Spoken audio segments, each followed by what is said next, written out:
Ramdas said, bring the boy on to me. The boy was taken by Ramdas on his lap, and he said, later on, the boy came to life. That also, this instance was recited before Baba later on in 55. And Baba said it was true. So that was that.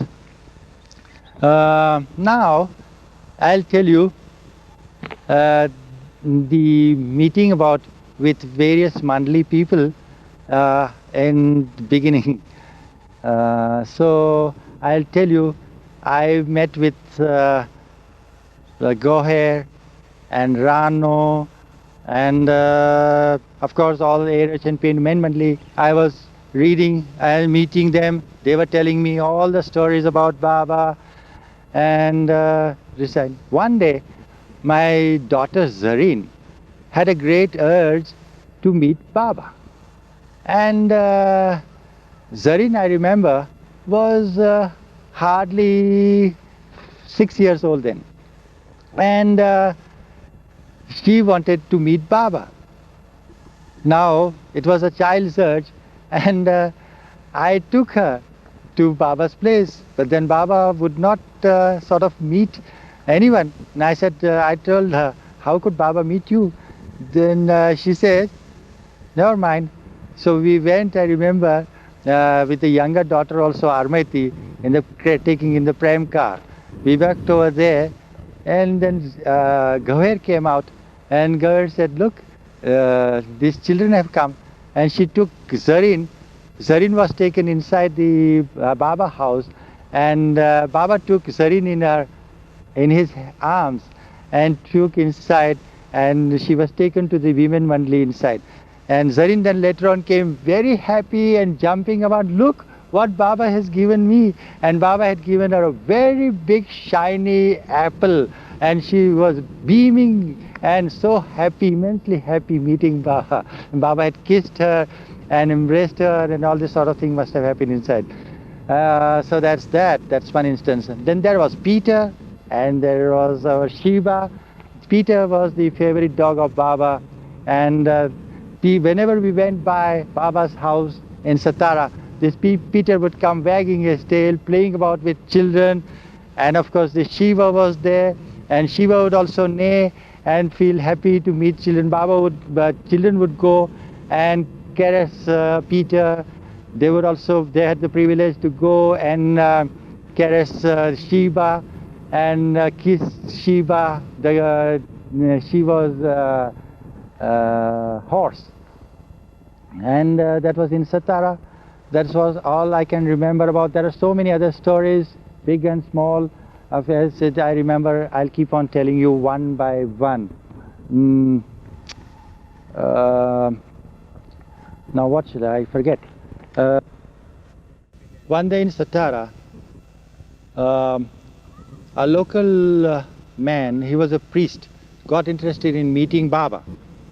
And he said, please, since you go to Baba every day, please try and get me in touch with Baba. I want to see Baba very keenly.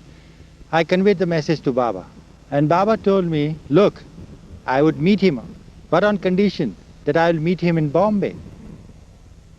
So I said, Baba, this man is here in Satara, and I don't know how he can meet you in Bombay. But anyway, I conveyed the message to the man. And later on, it so happened that this man was in Bombay at the time when Baba was giving his darshan in Bombay.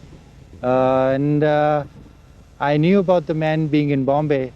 So I was made to go to him at his residence in Bombay and got him, and he met Baba.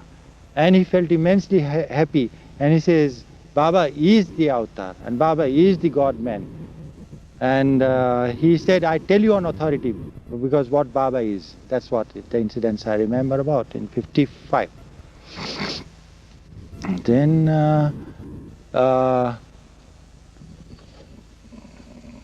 that's the story. When Baba came over here to Mahabaleshwar and met me in Ripon Hotel first, he said, well look, he came out to the room where I reside, and walked over the entire room. And in fact, he walked over the entire Ripon Hotel premises and all. He got very much interested. And he said, look, I want you to be ready for Westerners, because a lot of Westerners will be coming over to Ripon Hotel. First, they would come in just a trickle, then a steady stream, and then there will be a time, there will be a flood of Westerners of mine coming to this place. So be sure and get ready for it.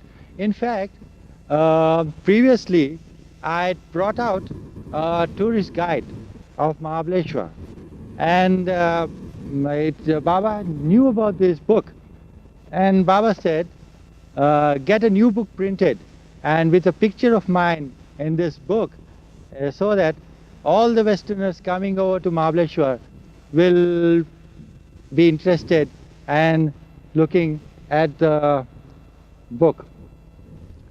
And so put some, and I remember he said, also get a picture of mine in that book. Now that was in 56. You will see how I love Baba, because I'm such a useless man, because this is 75, and as yet I have not published the book, and not even got the Baba's picture printed in it. But I want to do it, and I want to do it thoroughly now, and it shall be done, which I promise you all. That was book, and not even got the Baba's picture printed in it. But I want to do it, and I want to do it thoroughly now, and it shall be done, which I promise you all. That was that. Then there was, when Baba walked over to the room, there was a parrot in a cage.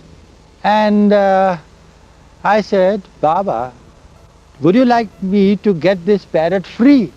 I'll free him if you like. No, Baba said, wait. There will be a time when I'll get it free.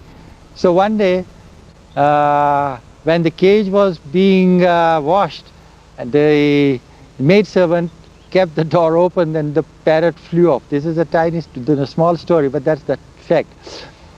I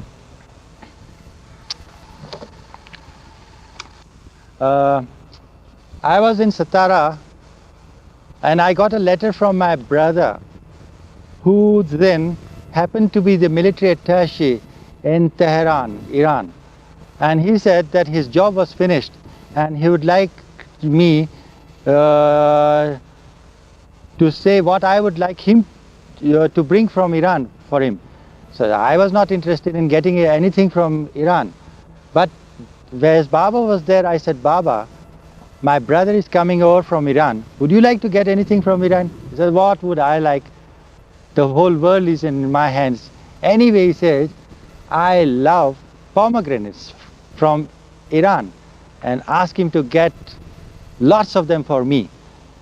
So one day, a small basketful of pomegranates at last arrived, and I felt very happy that at least my brother remembered what to bring, and I took them to Baba. Baba said, what have you brought? I said, pomegranates from Iran.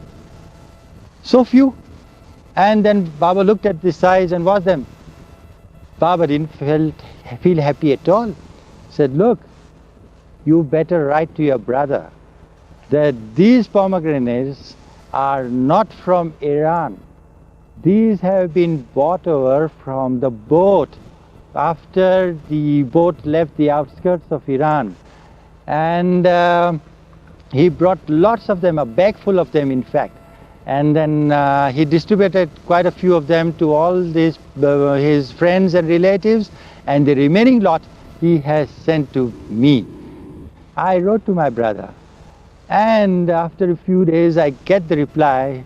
He says, we were shocked and amazed that exactly it was so. He had brought a bag full of these pomegranates, and in fact he had not bought the pomegranates in Iran, and he had bought them on a ship, exactly as Baba had said. And then he sent apologies for Baba, and he felt very bad about the instance. That was that. One day, when 58, when Baba was here in China, bought them on a ship, exactly as Baba had said. And then he sent apologies for Baba, and he felt very bad about the instance. That was that. One day, when 58, when Baba was here in Shapoor Hall, he asked me to get quite a lot of people for mass darshan. So many people came from various places, and then my parents would not come till the very late. He stopped the darshan. He said, "No, I want your parents anyhow. I'm going to meet your parents today." And so he said, "Go over to your house and get your parents." And I was on the point of going when my parents came. Baba felt very happy. Baba embraced my father and caressed my brother also. He, as far as I remember, he kissed my brother on both the cheeks and told him that he will do some important work for Baba. My other brother is a very high official in the government of India, and he's a very highly placed official. I don't know what work Baba meant for him. In his own way, he might be doing some important work. So that was that.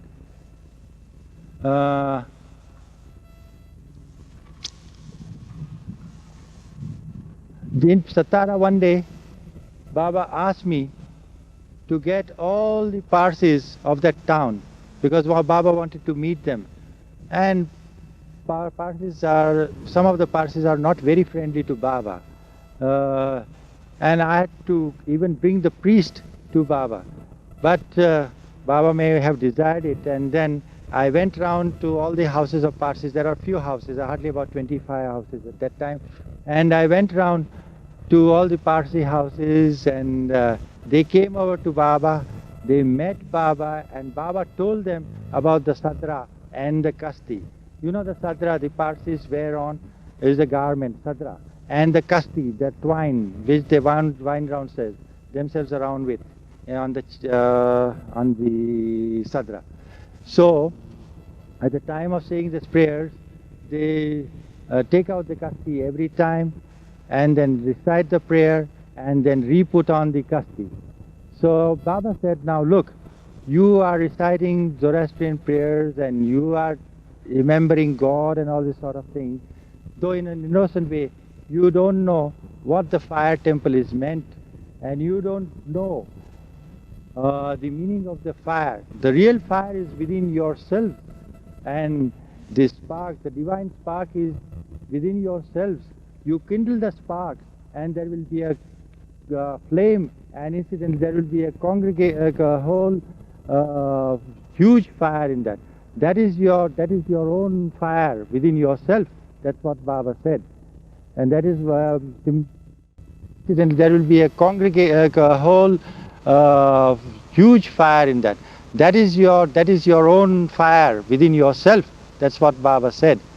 And that is not the symbolic fire which you have in the fire temple.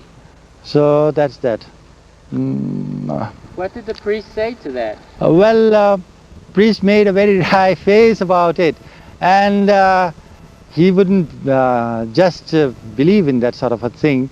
But anyway, he didn't ask any questions at that time. That's that. One day, it was Khordad Sal, that is Zoroaster's birthday. And as usual, it was in Satara. I went to Baba just in my normal clothes. I did not put on any new clothes as we were required to, because it was Zoroaster's birthday. Well, I said, I don't need any new clothes. I'm going to God himself. Why should I need any new clothes? And my wife was very disturbed with that sort of a thought. He's going to Baba, not in the shabby clothes, and we had a bit of an argument at home. So I went to Baba just like that, as I told you, And then Baba asked me, what happened? You seem to be disturbed. I told the instance. I said I had a bit of an argument with my wife Rati, and she didn't like the way I've come. Baba said, you have to be ashamed of yourself. Why did you not put on new clothes? This is Kordar Sal, that is my birthday, and you have to have dressed according to what your wife said. He said, now go and call your wife. So I had to go about half a mile away and and had to bring Rati along with me. Says, did Kohiyar behave with you like this? You're perfectly right in chiding him and asking him to put on the new clothes. But especially so, look Rati, look at his pants. Who has put on the stitches on the pants? Rati says, well, I have put on the stitches on the pants. You have put on the stitches on the pants, but you have not put the right color. She says, look, you have stitched on the pants with white thread, whereas the pant is blue in color. You had to use the right color at least for that pant. So that was that. And then we had a big laugh about it. Then one day, again in Satara, it so happened that Baba had called me at 2 o'clock in the afternoon, and I reached Baba's house very late, about half an hour late. So Baba asked me, he says, what had happened? He made a hand like this. He says, was there a fight? Was there a fight? I said, yes, Baba, there was a bit of an... Then Baba asked them, don't you love me? The parents replied, Baba, we like you, but we try to love you, but we just don't know what we are doing. And of course, we have got some properties and all. Then Baba said, what are you going to do with all these properties? Aren't you going to help Kohiyar with all this? Then he said, yes, of course, Baba. That is all meant for him and his children. But look, Baba said, even if you don't want to, and if you press Kohiyar like this, I am God. I can hold him on in my hands like this. That's what Baba said. That's what I remember. And some years back, only about 3 years back, 3-4 years back, my father-in-law died, and the will came in our hands. In this will, all the properties which Rati and Shiraz was to own, that's my son and my wife were to own, were given away in charity, and none of it was to come to my wife or my son, and they were left without inheriting any property. Now, naturally, this being a question of property, I had to refer the matter to some important lawyer in Bombay. And incidentally, I know one lawyer friend. He is a first consul in Bombay, Kharshedji Bhaba. He is a very important man in Bombay, a very important lawyer in Bombay. I wrote a letter to him and sent him a copy of the will. Now this Kharshedji was so very kind to me that he traveled all the way from Bombay to here. Incidentally, he happens to be my neighbor. He stays in the bungalow next door. And he says, look, don't you worry at all about this will. I assure you, none of these properties of Rati's will ever go, because the will has been bungled, and only you check up whether this will has been registered and whether he has deposited this will with the registrar of properties. And he made me run down to Satara to find out what had actually happened.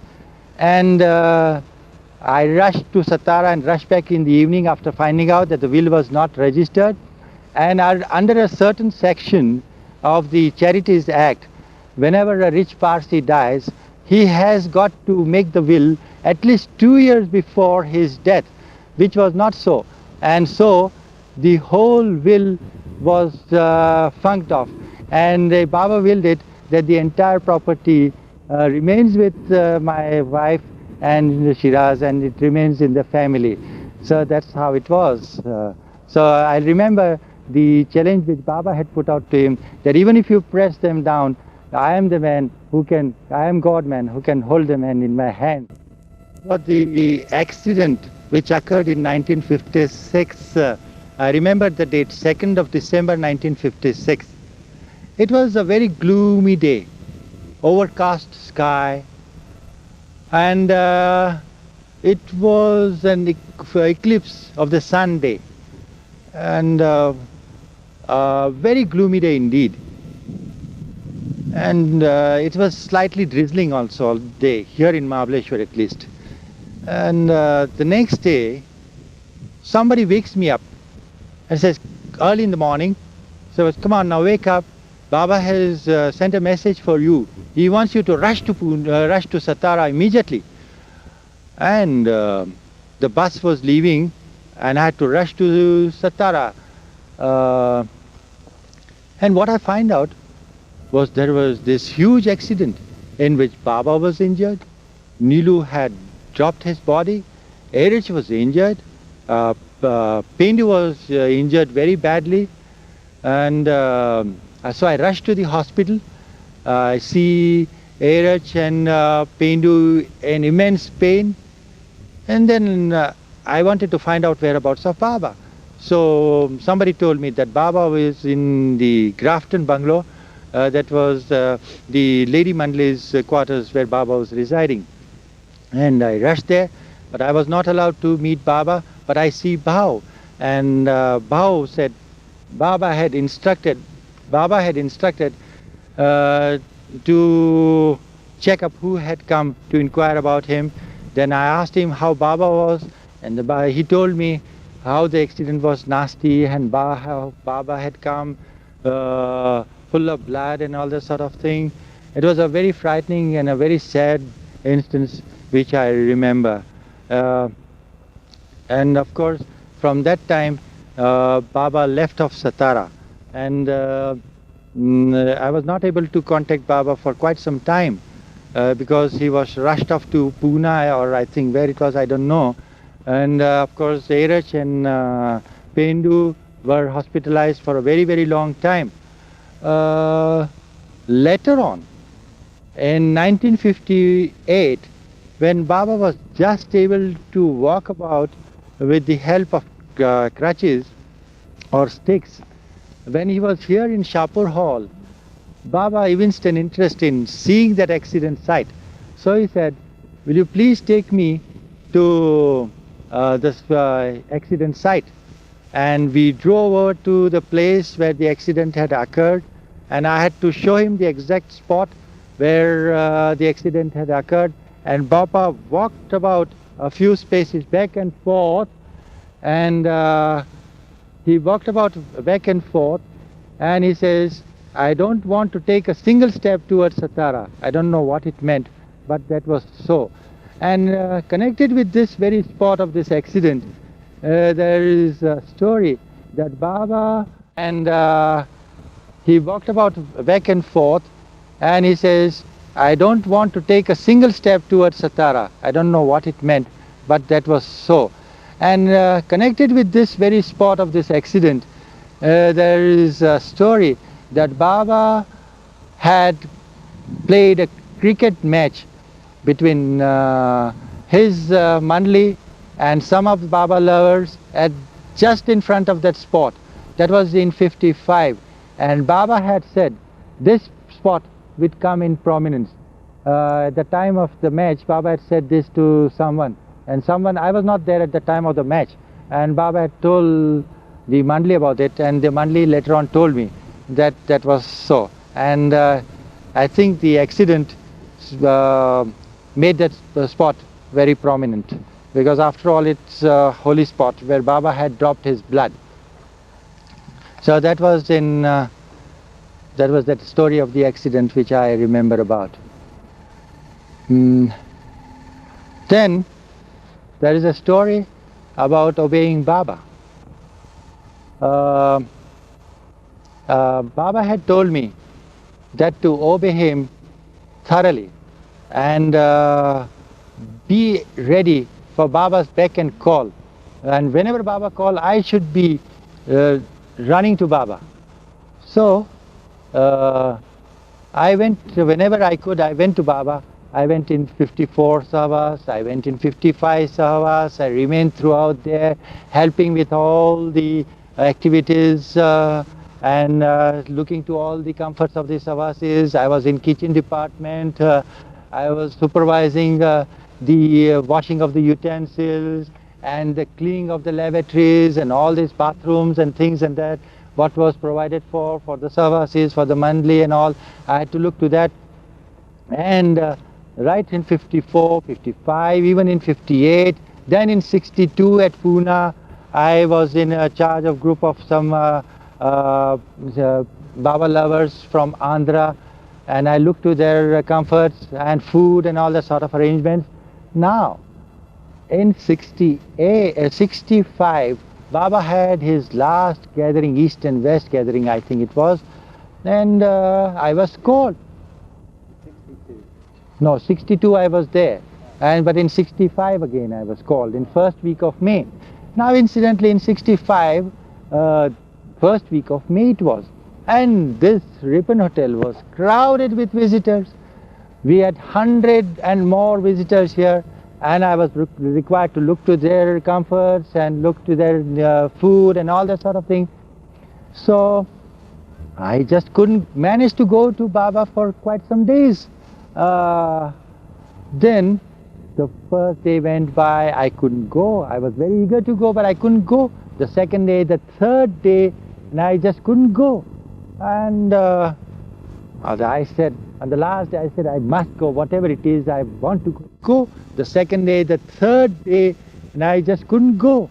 And I said, on the last day, I said, I must go, whatever it is, I want to go, and I went. Hiring a taxi, taking along with me my family, and went to the Savas. And when I reached Pune, I was shocked to find the pandals empty, Baba nowhere to be seen, and it was a very grim and desolate scene for me at least, because I could see none of Baba lovers there. I said, what could have happened? He said, someone told me that the Savas has ended and Baba has stopped seeing people now anymore. So you have come so late as that? Baba had been anxiously awaiting for you to come. And I was very disappointed, sorely disappointed. Children were disappointed. My wife was in a crying mood. Says, what could have happened? See how late we were. And then suddenly Pendu and Neeraj come out. He says, Baba wants you in, come in. So Baba is in Guru Prasad inside his usual room, and he says, come over, Baba wants you. And then at least I felt a little happy that I will have a glimpse of Baba at least.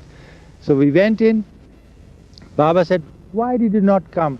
I have been very anxiously awaiting your arrival, and I've been so anxiously awaiting. I had kept everything ready for you. I wanted to reward you with everything. But you didn't come in time. Anyway, you are lucky that you have come at least now. Bow down to me and embrace me. And I embraced Baba, and my children and Rati and all embraced Baba. We bow down to him. And we had those few minutes, last precious few minutes with Baba. And that was all. That was in 65. I met Baba for the last time, and the last glimpse of Baba I had. And I think after that, I completely lost touch with Baba. Of course, letters used to come and telegrams used to come, but I was not privileged to meet Baba again after 65, though it was very sad. Of course, I saw Baba in the grave. Of course, it was a very sad sight indeed. But so I lost Baba for 4 years completely. His end of 4 years may have been very interesting, but I couldn't see Baba at all in those 4 years. That's that.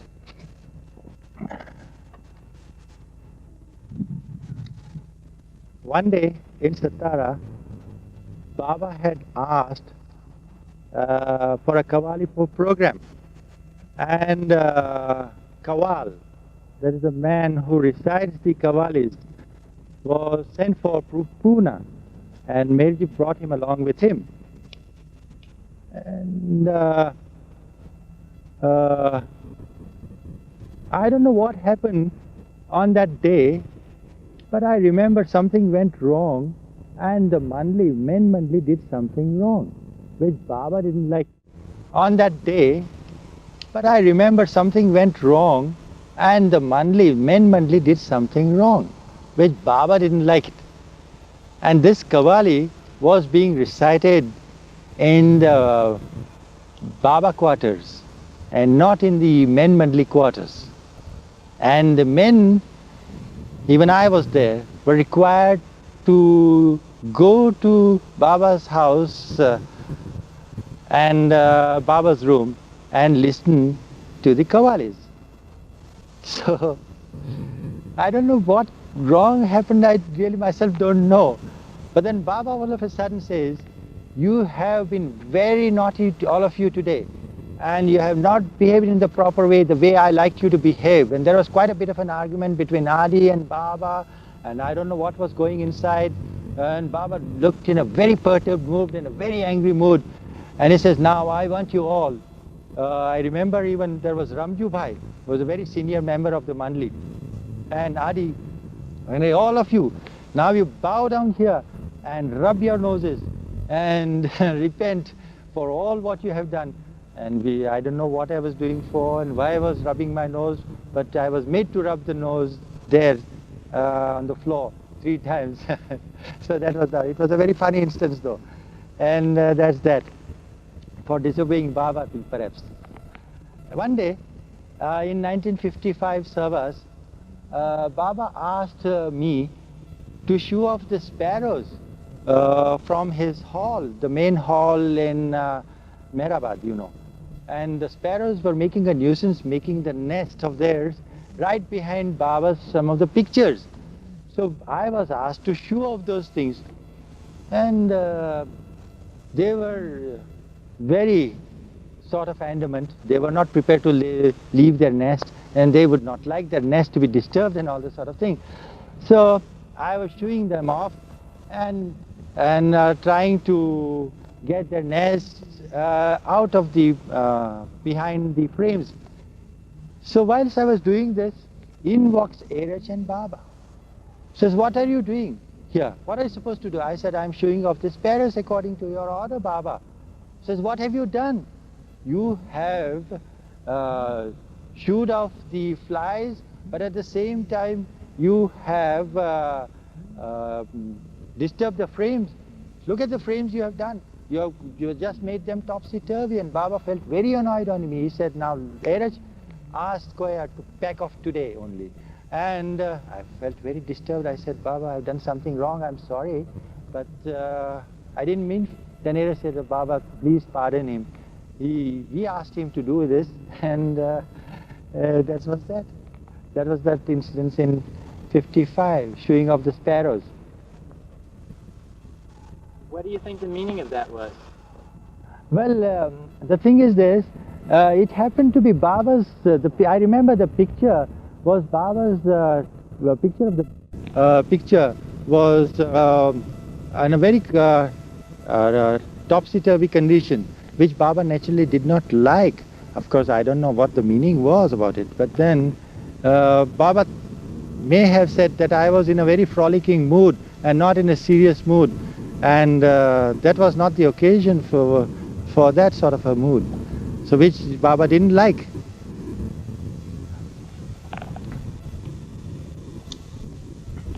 In 1955, during the Savas, of course, as I told you, I was required to look after the comforts of the Savasis and whoever came and all this sort of thing. Now, in the Mandali, there was one Krishnaji. Now, this Krishnaji was supposed to be looked after by Bhau, Kalchuri. And Baba had given special instructions to Bhau to look after Krishnaji, and Bhau was told that this is a very important member of the Mandali and look after him properly. and do whatever it tells. Don't fail in your duties to look after Krishnaji.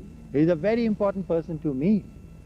Now Bhav, you know, is a graduate, and this Krishnaji appeared to be a very not so important person. He had, of course, a beard and long hair. He looked like a sadhu, and he wanted to appear like a sadhu.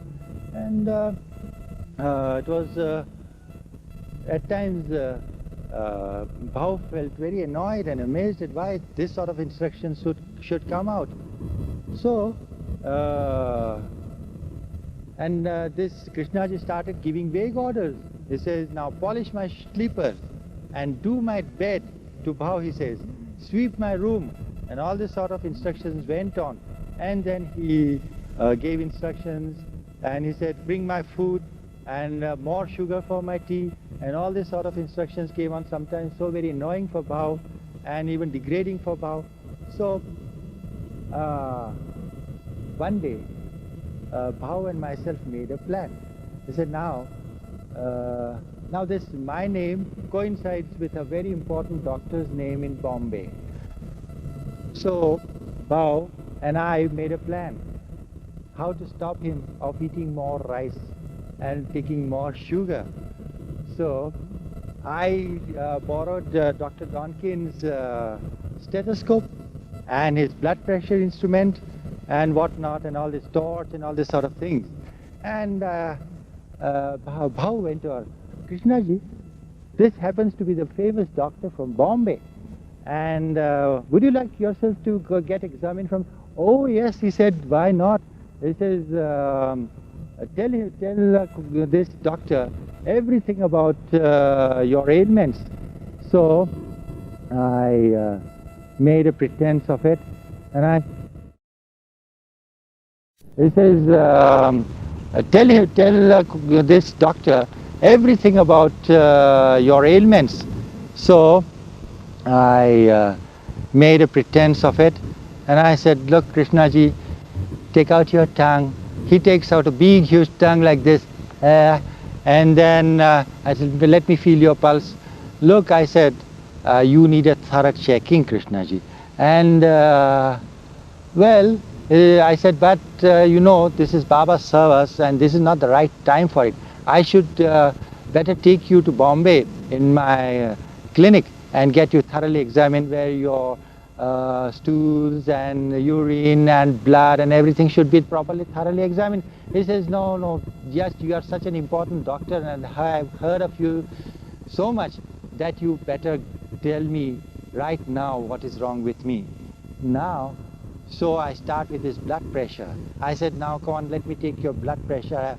Then I made him walk quite a long distance, the whole passage of that Mehrabad veranda. And poor fellow, he walks about now, he said, faster and faster and run. And then I check and recheck his blood pressure. And I said, look, there is definitely something wrong with you. Then I said, look, you must be taking lot of rice and lot of sugar. From now on, you stop taking sugar and rice. And Bhav later on told me that he did stop taking sugar and rice, and poor Bhav was relieved, because you know this Mandli's rations were really rationed in those days. They had very meager rations, and Bhav was puzzled as to how to get extra rice for this Krishnaji, because he happened to be South Indian and he wanted more rice, and there was a problem for getting him more rice. So the plates of the other Mandli members had to be emptied out to give out more rice to this Krishnaji. So now that was that.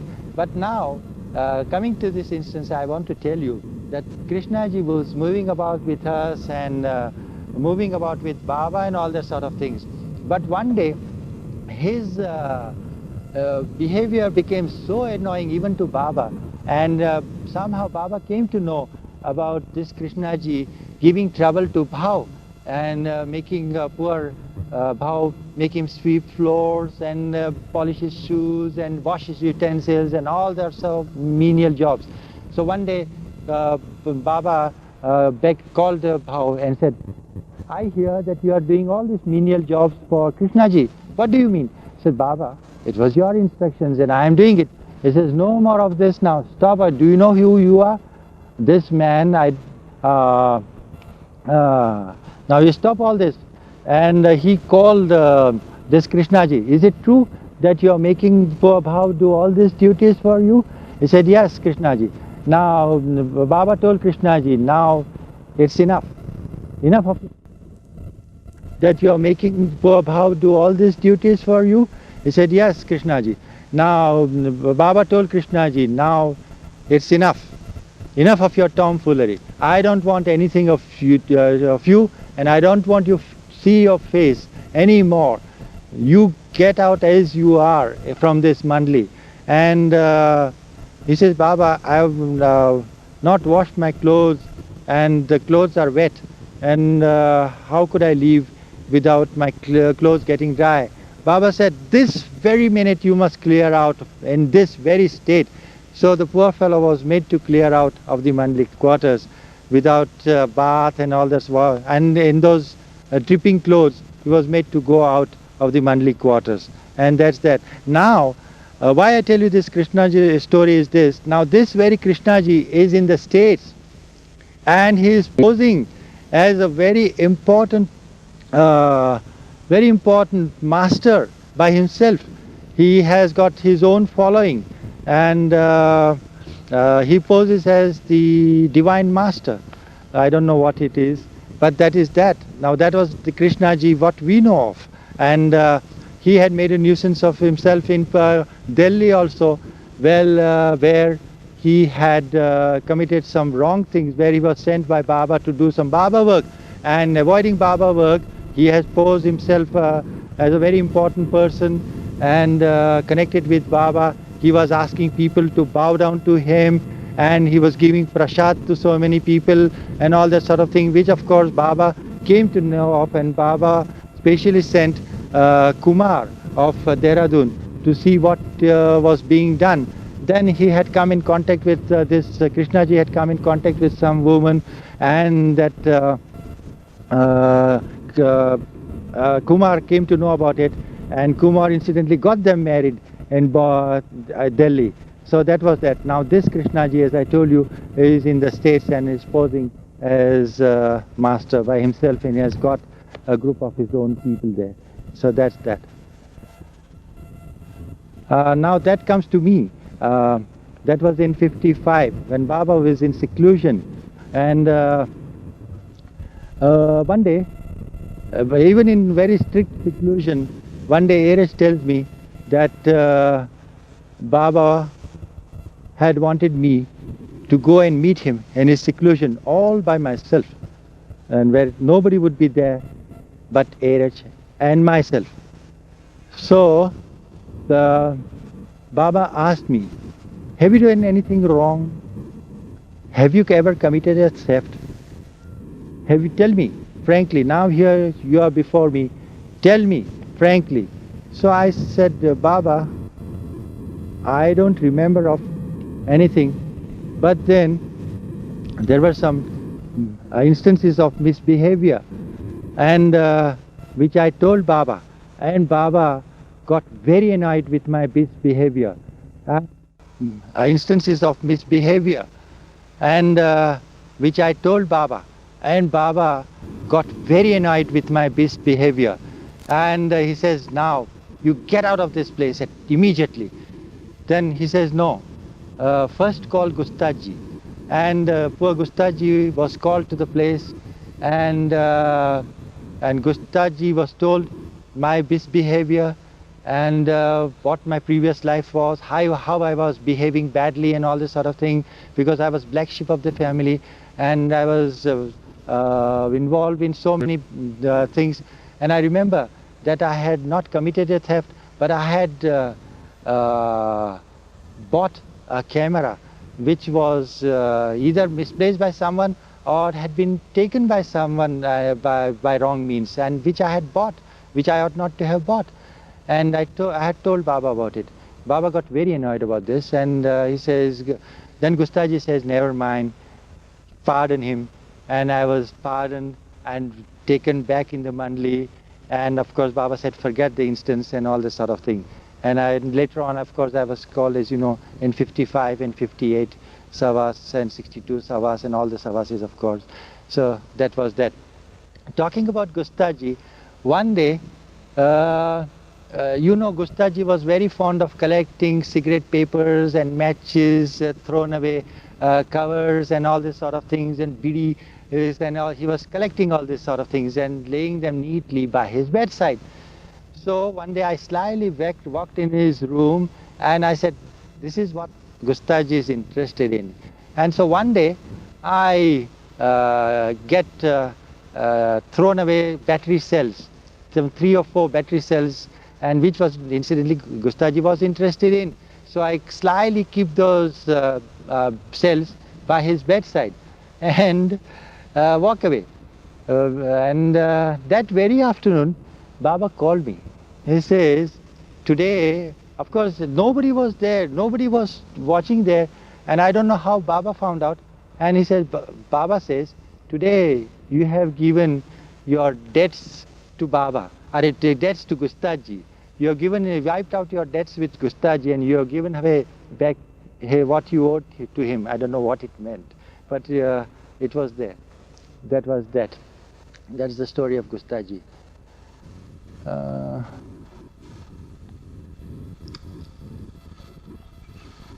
One day in Shapoor Hall, that is next door bungalow,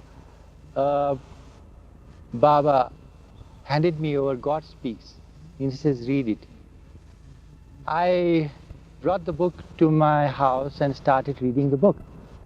And I went over the charts, and it was all Greek and Latin to me. I couldn't make out much. I was, to be very frank, having seen Baba personally, I was not very much interested in reading over the book.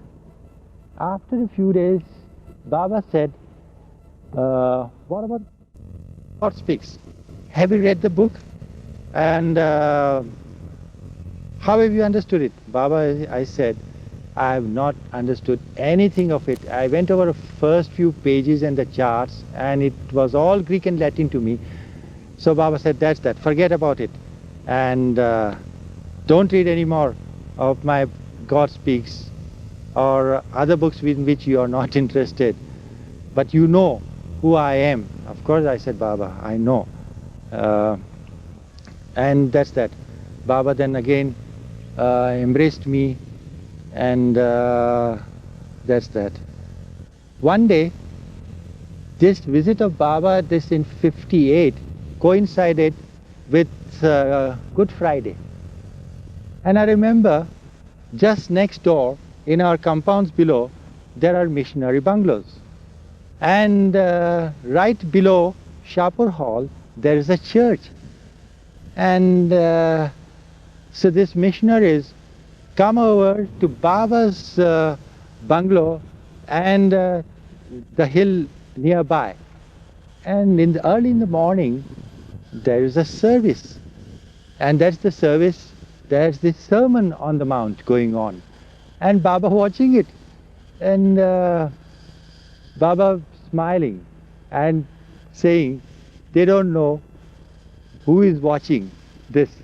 And then later on the Sunday service, I happened to be there, and the organ is played, and we are listening. We are all listening to this hymns and things going on. And again, Baba smiled and said, of course gesticulated, look, they don't know that who is listening to their worship. So this was in 58 in Shapoor Hall. It was a very, very funny incidents to remember.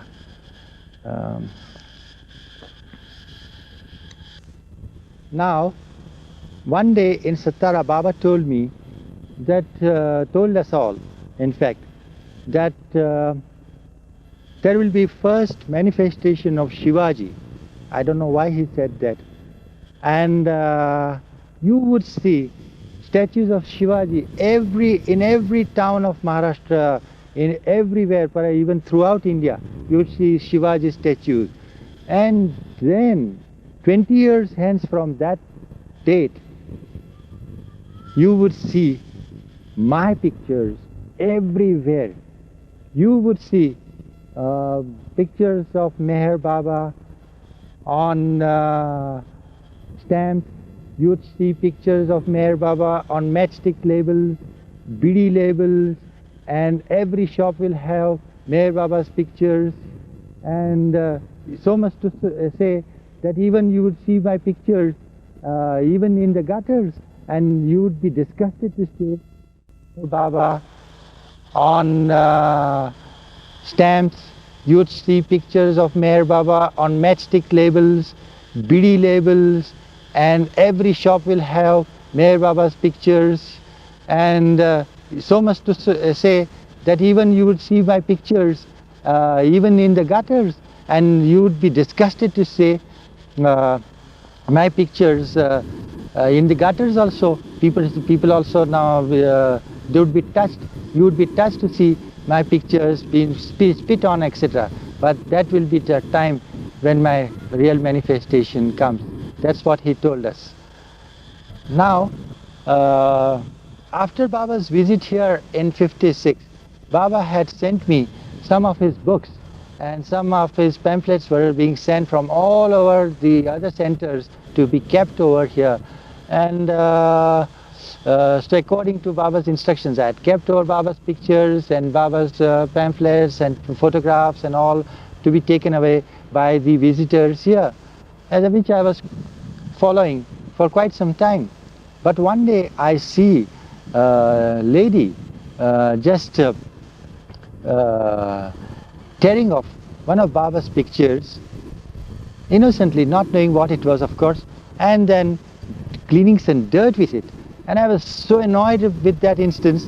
So from that day onwards, I removed all the pamphlets and things inside my room. I said, nothing doing, I'm not going to put any of this Baba literature anymore in my office. And I don't think these people deserve, these visitors here to the hotel deserve any of Baba things. So that was that. And then you know what happened? After some time, I get a letter from Erich. Says, do you follow the instructions of Baba, putting this pamphlets and Baba photographs in your place? And I had to answer. And I had to answer in negative, saying that I am not keeping any of these things anymore. And then I described the instance of this thing, that the lady removing the dirt with that Baba picture and destroying Baba pamphlet like that. And I think it was very disturbing to me, but Baba didn't like it, because later on Baba again sent some of a Baba Mandli and made me put Baba pictures on the wall and keep the pamphlets also for the visitors in the office. And one day Baba, I don't know why he was particular about this, keeping his pictures in the office and all. I told you about Sastra Buddha, a very old devotee of Baba. So one day Baba asked me to go and check up whether this Sastra Buddha was keeping Baba pictures in his office. So I had to go to this Sastra Buddha's office and check up whether there were any Baba pictures. And there were none.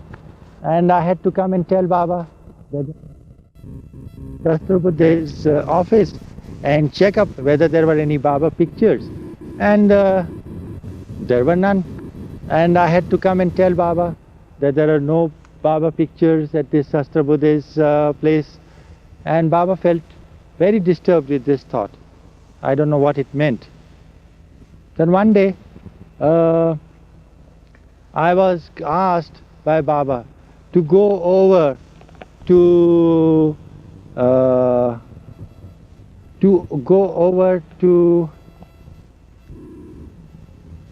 lady disciple of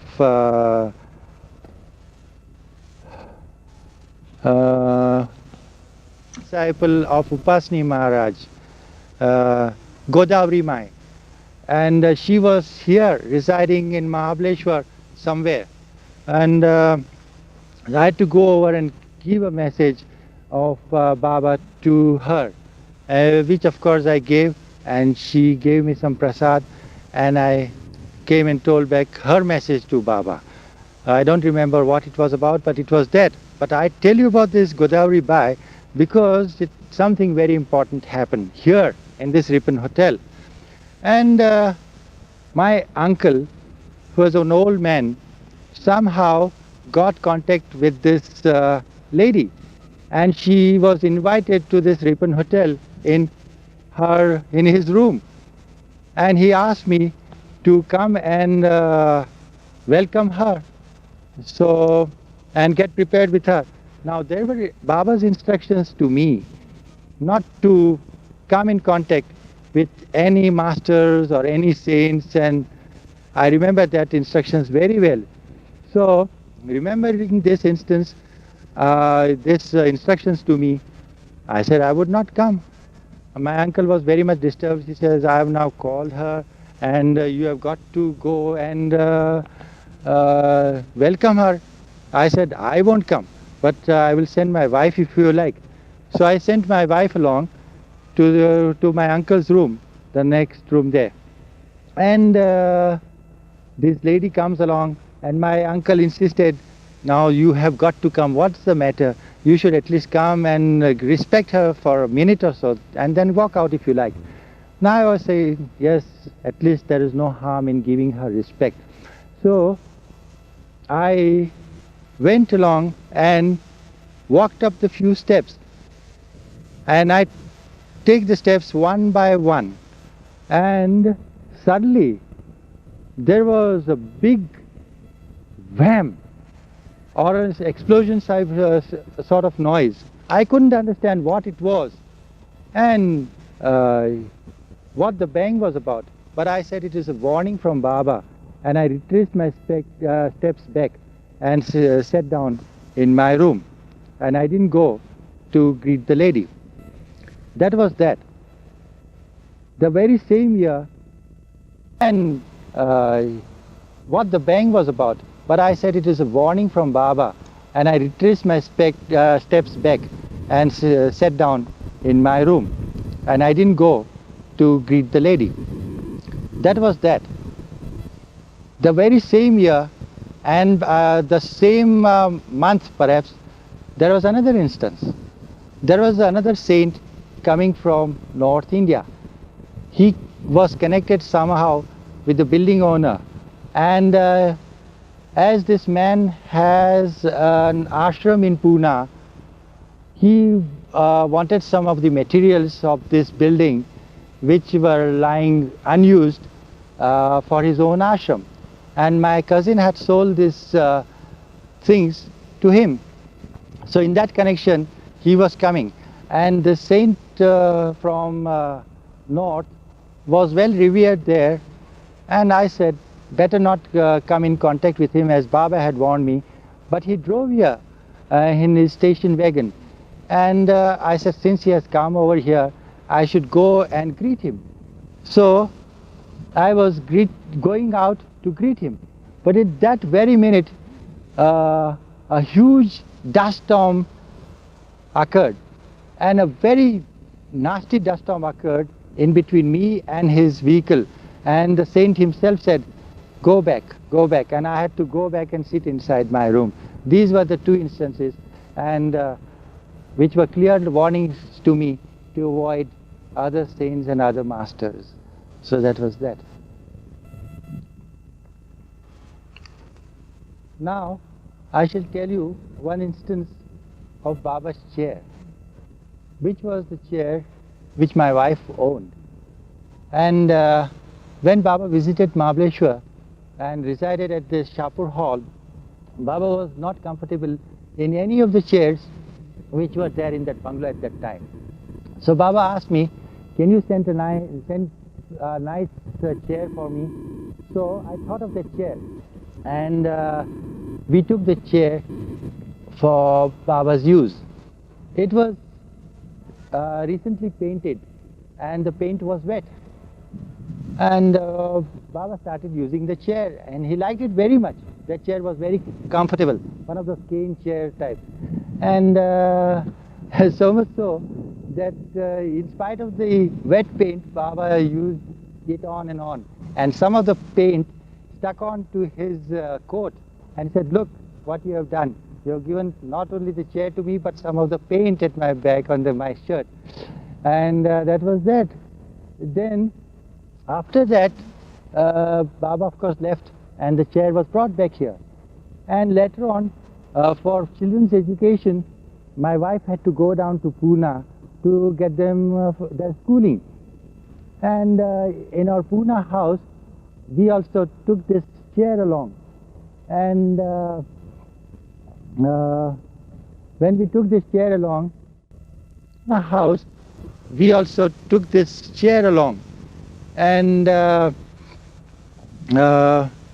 when we took this chair along, that chair of mine became my great favorite. And I used it such a lot, so much so at Rati's annoyance, it was a great annoyance to her, that I used it and misused it so much that it broke down. The chair legs dangled and the seat got torn off and all that sort of thing. Incidentally, after about 9 years stay in Pune, we decided to come back over here again in Mahabaleshwar, and my wife and family shifted to Mahabaleshwar again. What were we going to do with the chair now? It was in a ramshackle condition, but I said, now whatever it is Baba's chair. Baba has used it so much. Let us now give it to Ramakrishna or someone who would relish it. Rati says, nothing doing. Why should you give this sort of a chair to somebody? Let us keep it.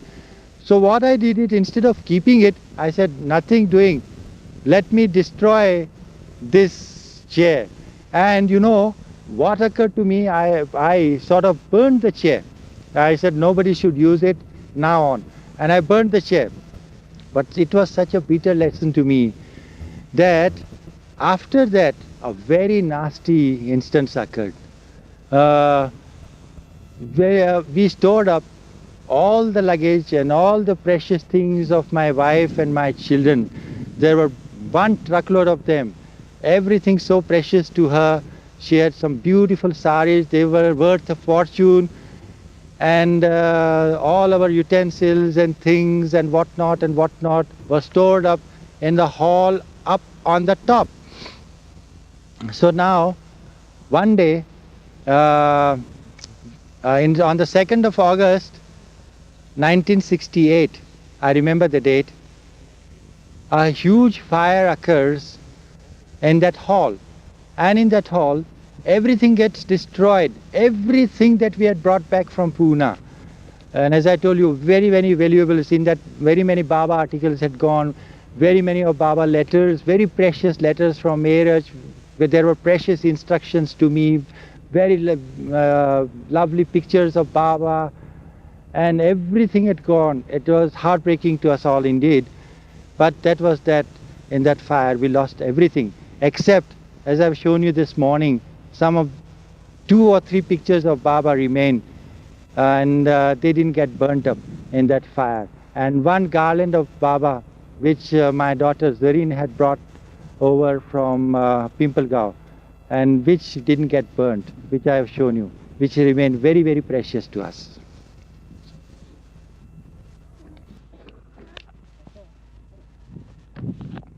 Correct. I remember one instance when Baba was going to